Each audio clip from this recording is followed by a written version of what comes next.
I'm going to prove to you once and for all that Reggie Wright Jr. was lying when he said that Death Row owned the master recording rights to All Eyes on Me and Machiavelli. Also, how come nobody from Death Row showed up when Afeni Shakur met with Jimmy Iovine after Tupac died to claim 2Pac's master recording rights? Was it because they didn't have a contract saying that they owned the masters? Or they just didn't want to be bothered? Let's get into some of this straight game. Life is like those cards. It's not what you dealt, but how you play it.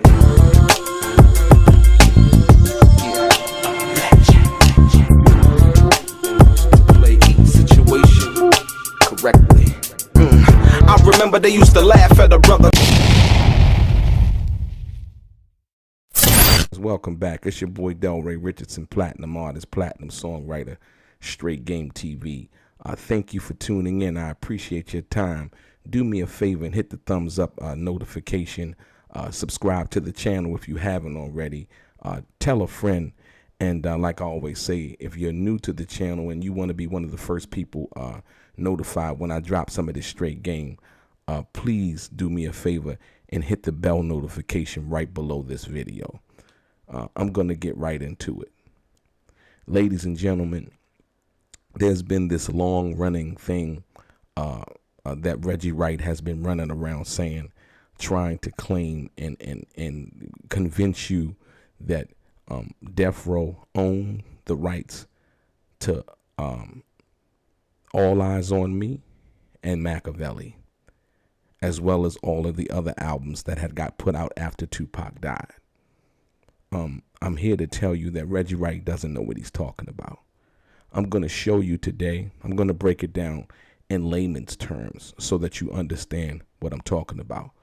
And I'm going to show you how Tupac Shakur and Innercope actually own the rights to All Eyes on Me and Machiavelli, since those were the two albums that Tupac had basically recorded under Death Row, other than the other songs that he had recorded that weren't released at that time. Some of the songs got released after that. You ready? Okay. What I want you to do first off is, it's September 16th, right? And Tupac signs this agreement right here. I want to show you something. I want to break it down to you so that you really truly understand what I'm talking about. I want you to read this right here, right? This is a signed letter basically saying all of the things that were supposed to happen, like I told y'all before, but I'm gonna break it down so that you understand it so swell this time. You're gonna be like, I get it now, because a lot of people been asking me questions. So read this right here. This basically says that Suge Knight, as Tupac's manager, when Tupac get out of jail, that Suge Knight is supposed to actually get a contract prepared for Tupac Shakur to sign under Death Row, right? This is supposed to happen, okay? Pause. When you sign a contract, a record contract, it has a lot of clauses in it. One of those clauses is a master recordings clause, and it looks something like this. This is in every record contract, period. This is how the record company protects their interests and their investment and it'll basically state that the record company owns the masters, right? So Suge Knight is supposed to prepare a contract between Death Row and Tupac, and where Tupac would sign that contract. I want you to do me a favor. I want you to scour the internet. I want you to go over there and ask Reggie Wright, and I know he won't be able to produce it. Where is Tupac's contract that Suge Knight was supposed to prepare for him after he got out of jail, in which Tupac signed this paper agreeing, and Suge Knight signed this paper agreeing that he would do so? I need to see that, right? I can tell you right now that it doesn't exist. And I'm going to prove to you why it doesn't exist. And I'm going to also prove to you why 2Pac and Innercope owned the rights to the masters, but didn't really care about that. Well, not 2Pac, because he was deceased at this time. But why Innercope, after 2Pac died, didn't really care about that. And I'm going to show you why. And then you're going to understand what, up until now, what happened, Snoop having that, and the masters actually going back to the 2Pac estate for Machiavelli and All Eyes on Me. Check this out. So now, when 2Pac died, right, they had a meeting. And I told you about this meeting. Reggie Wright claimed to be the GM. You know, he was there. They was running a label and so on and so forth. And they had a meeting. Reggie Wright was still around at this particular time. So they had a meeting. Afeni Shakur basically put a cease and desist order on stopping them from releasing the Machiavelli album, right? Right. So at this meeting, they have these lawyers, right? They have Afeni's lawyers, and then Jimmy Iovine steps up, and they have his lawyers, and basically nobody was there from Death Row. Nobody came in from Death Row, right? Why? Why didn't anybody come in from Death Row to represent Death Row's interests? Because 2Pac was under Death Row. Let them tell it, right? This is the narrative that Reggie Wright has been running. You know, Death Row owned the rights to All Eyes on Me. They own the masters. And Death Row owned the rights to Machiavelli because, you know, it had Death Row name on the liner notes on the album, on the spine of the album, and all of these things, correct? So why, when they had this meeting between 2Pac's mom, Jimmy Iovine, and Innercope, and 2Pac was supposed to be signed to Death Row, why didn't nobody from Death Row show up at that particular time? Suge Knight admittedly was in prison at this particular time, but he had people over there representing his interests. Why didn't anybody or David Kenner come in and show up to represent Death Row's side? I'm going to tell you why. Because they had no contract. They had no jurisdiction. They had no authority. They had no legal right to come in and participate in that meeting. Why? Because what Suge Knight had promised 2Pac he would do, he never did. He never prepared the contract between 2Pac Shakur and Death Row. Now, when you understand Innercope's position, right? Remember, I said September 16th. That's when this was signed. When Innercope found out that 2Pac had signed this paperwork agreeing to that certain things, these 3 albums and so on and so forth, right? This information was supposed to be entered into a contract. But what Innercope did was, David Kenner understood who the purse strings really, who held the purse strings, right? And you got to understand what David Kenner did. David Kenner was the one who prepared the bail agreement on Innercope's and Atlantic Records' behalf, right? So when they had that meeting with Afeni, David Kenner knew not to show up because he knew what this bail agreement said, and he knew what it was for.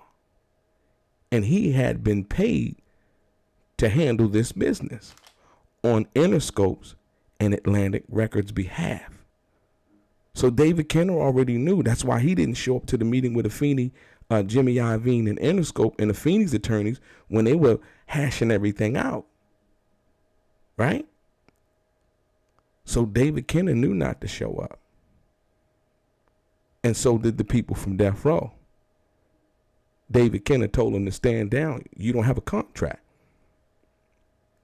legally to go in and say anything. But guess who did have a contract?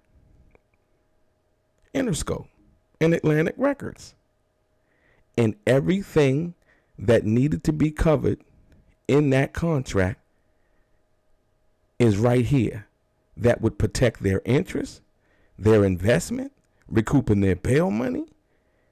And look, this paragraph right here basically states, you can read it right here. Look, this paragraph basically, I'm just going to sum up what it says. I want you to read it, but I'm going to sum it up for you what it says and what it means. This paragraph basically says right here, 2Pac Shakur, no matter who you decide to record with, record under, and even if they transfer the rights to the contract or anything, that it will still be related and in conjunction with the deal that we have with you. So it wouldn't matter, because they already had a contract on 2Pac since 1991 through TNT, and 1993 when Interscope took over the rights to represent with 2Pac, and 2Pac assumed the rights of TNT, and now it was Out the Gutter / Interscope. Get it? So when you understand that, right? That's why nobody showed up from death row. So now, in a standard record contract, right? Like I said, there's a thing covering the master recording agreements and who would own it. The record label would own it, right? Right. When 2Pac passed away, Death Row didn't have that. So they really, truly, honestly didn't own the master rights to 2Pac's music. 2Pac owned the master rights. Death Row was a liaison for Interscope, if you will, because Interscope had the agreement that covered everything. Do you understand what I'm saying? They had that bail agreement, and that bail agreement covered everything. That's why it was written out to, part of it was written out to Out the Gutter Records, because that was what their original contract covered. Right? So now, if Suge and nobody from Death Row could come up with a contract basically stating and saying, hey, you know what? We got a contract with 2Pac basically stating that we own the master rights to these 3 albums that he's contractually obligated to us for. He's not. That September 16th agreement is not a contract or a standard recording contract, if you will. And therefore, those recordings, like the Interscope bail agreement says, no matter who you record for, right? Their contract with 2Pac, with Interscope and 2Pac and Out the Gutter would still be in effect. And it would always be referred to in this agreement, no matter who you recorded for the specific time that was covered in the original agreement. You get it? Death Row didn't own those masters. Suge Knight didn't own those masters. I'm talking about legally. I ain't talking about when you put your name on something. You can take somebody's music and put it on a CD and create an album cover and put your name next to some other company name and be like, yeah, I got this stuff right here. If you do not have a legal contract that was duly signed by you and the artist that you claim to represent, you don't own that music, right? And I'm talking about not just a contract, but a contract that covers the master recordings of that music that you have. In every contract, every record contract, it has a master recording clause. Death Row didn't have that with 2Pac. So when 2Pac passed away, right?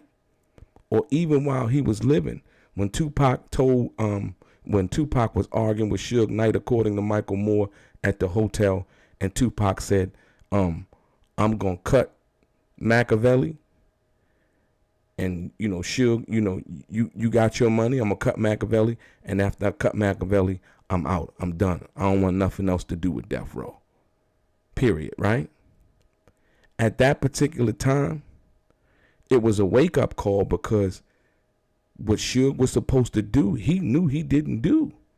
He was supposed to prepare a contract. And he knew that technically and legally, he didn't own those masters. Hence, the reason why nobody showed up to that meeting. So Reggie Wright's been running around telling you guys that Death Row owned the masters. Death Row owned the masters. Yeah, and this, that, and the other. Let me tell you this. It was like, well, DELRAY, you said 2Pac and Innercope owned the masters. Absolutely. Legally, they did.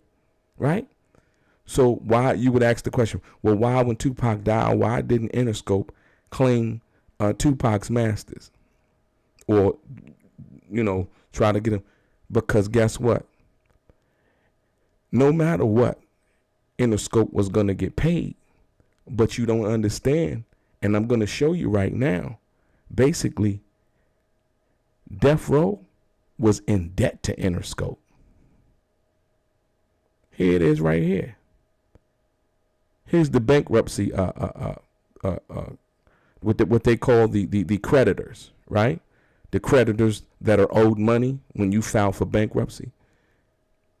Death Row owed Innercope $2 million, over $2 million. Innercope and Jimmy Iovine already knew that Suge Knight and them didn't have the money. They already knew that Suge Knight basically would have to file for bankruptcy. Right? But they didn't care about that because they knew that Suge Knight owed them money. They knew he couldn't pay them. Right? They already knew that. So they're not worried about that. They'd be like, he's going to file for bankruptcy sooner or later. You know, then come the Lydia Harris, Michael Harris lawsuit and all of that and so on and so forth. Right? You know, and look, if you look on this piece of paper, look how many lawyers and law offices that they owed money to. They weren't even paying the lawyers that were representing them. These are facts, y'all. Right? So Innercope knew, based on the money that Death Row and Suge Knight owed them, that they wouldn't be able to pay it, that they would have to file for bankruptcy. Innercope did make an offer for Death Row out of bankruptcy. They got outbidded, right? But Innercope still wasn't worried about that because guess what? They had a publishing deal. They had a publishing deal for basically all of those songs. They had a publishing deal with 2Pac. Pearl Music, Innercope. Look. You understand what I'm saying? They didn't care about the masters. It's like, okay, cool. And then you see now, the masters today, now currently, are going to be reverting back to 2Pac's estate. Right? So they didn't have to even worry about that. So what they did was, what Innercope did was, they came up with a deal, right, that would satisfy all parties involved, so they could still make money off of the record, because they knew, like, look, if we selling records, we making money off the publishing. We getting airplay, we making money off the publishing. So that's in turn when they came to a deal that included the Death Row label. But guess what? Jimmy Iovine made that deal. Remember, nobody from Death Row showed up. So who made that deal happen? Jimmy Iovine. How did he make that deal happen? He had the bail agreement. He had 2Pac's original contract. He had 2Pac's signature duly signed on that bail agreement that gave him the power of attorney to make that deal. Do you understand what I'm saying? Reggie Wright doesn't know what he's talking about. So when you delve into it and you deal legally with it, we're not talking no because I put my name on the album and I put my label and this, that, and the other on the album, I own it. No, we're talking about when we get into the courtroom, the judge asks and says, well, do you have a contract with this artist, basically stating that you would own the masters? Any real attorney would eat that up. And Suge Knight and them couldn't say yes. And so therefore, the rights to those masters would belong to the artist.